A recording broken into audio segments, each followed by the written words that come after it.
اینجا کانون توسعه سواحل مکران شهر چابهار است. همکنون ما در حاشیه شهر چابهار قرار داریم. بیش از 20,000 نفر حاشیه نشین در این نقطه سکونت دارند. با ما همراه باشید تا دلایل حاشیه نشینی رو با هم بررسی کنیم.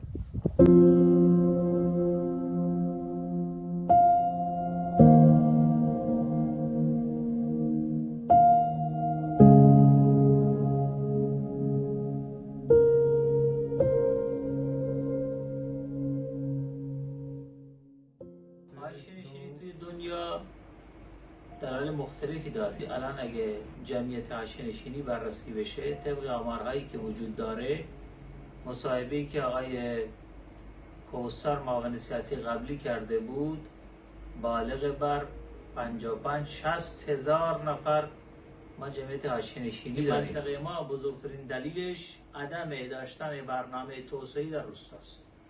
اگر ما بیایم روستاهانمون را با یک برنامه اشتغال و یک برنامه صحیح و اصولی یه حرکت‌هایی را انجام بدیم، خب روستایی هم معلوم ناچار نیست که بیاد به شهر ماجرا.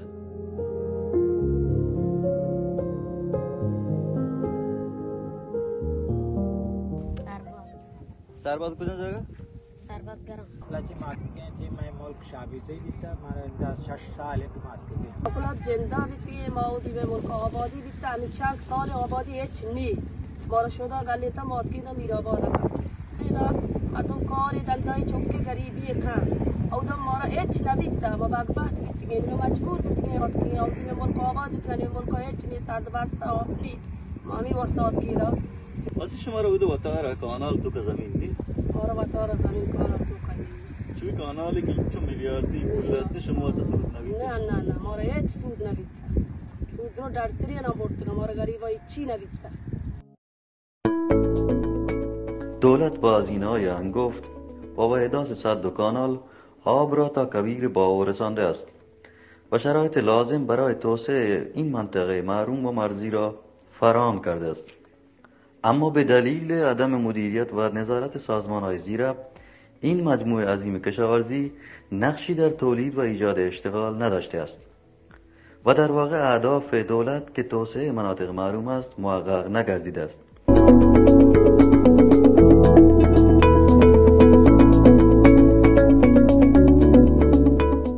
دلیل اصلیش اینه که ما در باهوکلات که قطب کشاورزی هستش یا در سواحل مکران یا کلا در شهرستان‌های دشتیاری، زرآباد و یا سایر نقاط توسعه غیر از چابهار به سمت چابهار هجوم آوردن و در اطراف چابهار ما مناظر بدی رو به عنوان حاشیه نشینی داریم. اینه که اشتغال پایدار رو ما در سایر نقاط تضمین نکردیم و از بین بردیم.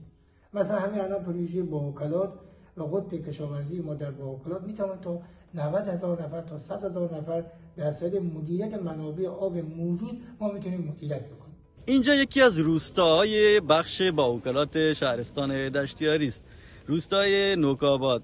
این روستا دقیقاً مرکز قطب کشاورزی پروژه 6000 هکتاری باهوکلات قرار گرفته. کارگری ما چوک روان و چه شهرستان رو کارگری کار کنه ماره ده کیت کار ماره ندارن تکدا والا موز بیتگا موزان تکدا ماره کمو کاری داشته کته هنی که موز کشاورزی باندن کیتگه ما نامعلومه که ما یک مردم دربه داننا چارشن لوگو پشتا کشتا इधर चारों तरफ हम तो तो का वास्ते गए मारे राहने में दलवती दर बे को जाने ما.